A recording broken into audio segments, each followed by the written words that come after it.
no livro, já começo querendo compartilhar. O livro ele é pequeno, mas traz tantas reflexões que, olha, dava para a gente ficar aqui horas falando sobre isso. Uma das coisas que você comentou, o próprio nome, né?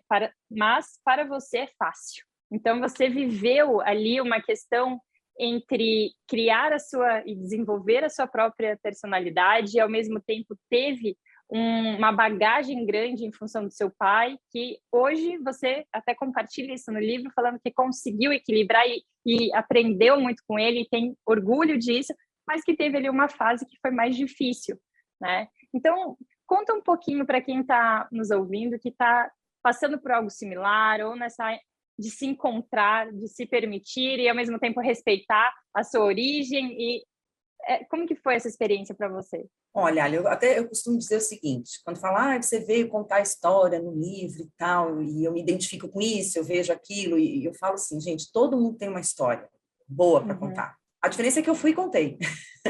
É isso, né? Então, só que eu tentei fazer dessa narrativa no livro algo que não fosse pertencer só a mim, que não fosse interessar só a quem quisesse saber da minha história, quem quisesse também utilizar aquilo que eu aprendi e, de uma certa forma, encurtar um pouco o caminho que eu tive, sabe?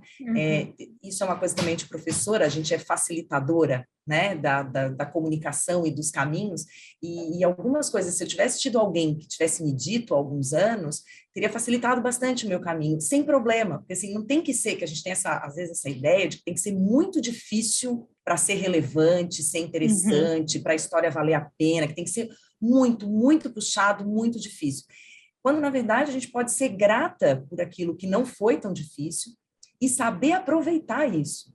Essa que é a questão, é você saber honrar aquilo que você recebeu, e essa gratidão na forma de, obrigada, não adianta, a sua gratidão é na forma de ação, é na forma de desenvolver aquele potencial que te foi permitido desde o começo já explorar, porque muita gente não tem essa opção. Então, na verdade, é porque eu falo a falácia da meritocracia, que claro que eu saí de um lugar muito superior. Eu saí já de filha de professores que tinham o estudo como valor principal da vida deles. Então, a leitura como uma coisa muito importante dentro de casa. Então, eu saio numa condição de filha de professores, portanto, de classe média, que, como o livro deixa bem claro, sem luxos, mas com tudo o que era necessário, né? E com essa ideia da leitura e essa ideia do estudo muito clara. E muito, sempre muito incentivada e, de uma certa forma, até assim, sem muitas outras opções que não fosse a questão do estudo, né? Então, em um dado momento, claro que a gente chega num momento da vida que a gente pode acontecer, comigo aconteceu, de chegar num momento da vida e não saber se aquilo que eu penso, que eu desejo, que eu movimento, tem a ver com os meus valores, com aquilo que eu acredito, com aquilo que eu quero, ou se eu só estou ainda reproduzindo os valores que me foram passados. A questão não é fugir desses valores. É ótimo, foram me passados ótimos valores, só que alguns não eram tão compatíveis com o que eu queria para a minha identidade. É difícil você sair disso, porque eu pelo menos fui criada para não desapontar as outras pessoas, principalmente a minha família, né? Dizer não existe, né? Não existe essa coisa de desapontá-los, é horrível, até por isso, porque a gente é muito grata, porque eu tive pais excelentes que me deram muito. Então, só que às vezes faltou combinar com eles o que era decepção, porque às vezes você pensa que está desapontando e nem está. Também faz parte da nossa criação, a nossa mente é muito mais fértil, né? E aí a gente começa nessa coisa, porque é isso que se espera de mim. E às vezes não era. E a gente fica com aquilo travando o nosso desenvolvimento, porque a gente acha que é aquilo que esperam, então a gente está duplamente travada. A gente acha que é aquilo que esperam, e a gente continua fazendo aquilo que esperam que a gente faça.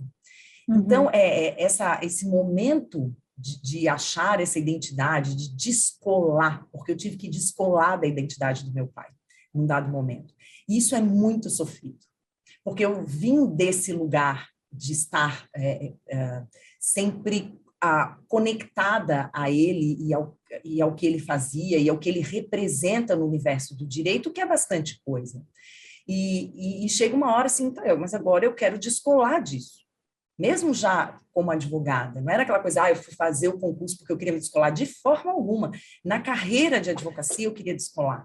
E é bem mais difícil, porque a tendência das pessoas é de manter sempre inclusive achando que estão agradando, fazendo sempre essa conexão. As pessoas acham que estão arrasando, te relacionando sempre àquela pessoa que é a referência. Só que ele já era uma referência. Quando eu nasci, ele já era referência. Então, assim, ele só foi ficando maior. Ou seja, claro que não é super legal você ficar na sombra de ninguém, mesmo que seja o seu pai, e de quem você se orgulha muito. Então, o que eu acho que eu consegui fazer, também graças ao amor imenso que nós temos entre nós, foi fazer isso sem nenhum tipo de rompimento.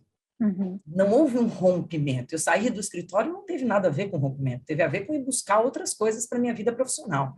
Mas nunca houve esse rompimento, ou seja, a admiração nunca acabou, o afeto não reduziu, as nossas conversas sempre continuaram. Claro que houve um momento que não foi super feliz, eu deixar o escritório e ir embora, né? Claro que não deve ter alegrado muito, porque eu deixei uma sobrecarga de trabalho que antes me pertencia e eu trabalhava muito. Então, isso realmente deve ter sido bem difícil para eles, né? Mas ninguém nunca veio reclamar para mim sobre isso, porque a partir de um dado momento, ficou muito claro que eu não ia mais mudar de ideia. Mas só que quando a gente vem lá de trás a gente já parte, né? Eu não parti do mesmo lugar que quem veio de escola pública, eu não parti do mesmo lugar de quem veio de família humilde, de quem não teve acesso ao estudo depois e teve que fazer isso por si, porque não tinha incentivo. Então, com isso, eu sempre tive muito claro que eu tinha algo a zelar e que eu não podia desperdiçar aquilo que eu recebi.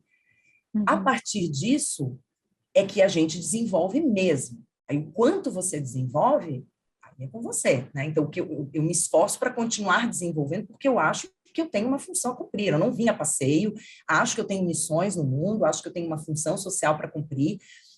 E aí o problema é esse olhar externo, de que assim, mas também, para ela, olha só, olha ali, também com o pai dela, também com a mãe dela, mas também com o pai dela, gente, com o pai dela o quê? Chega um ponto que não sustenta, porque o nosso trabalho é intelectual, eu não fico contando dinheiro enquanto o dinheiro entra, né? O nosso trabalho é intelectual, então se eu não mostrar a mesma competência ou alguma competência, isso não firma.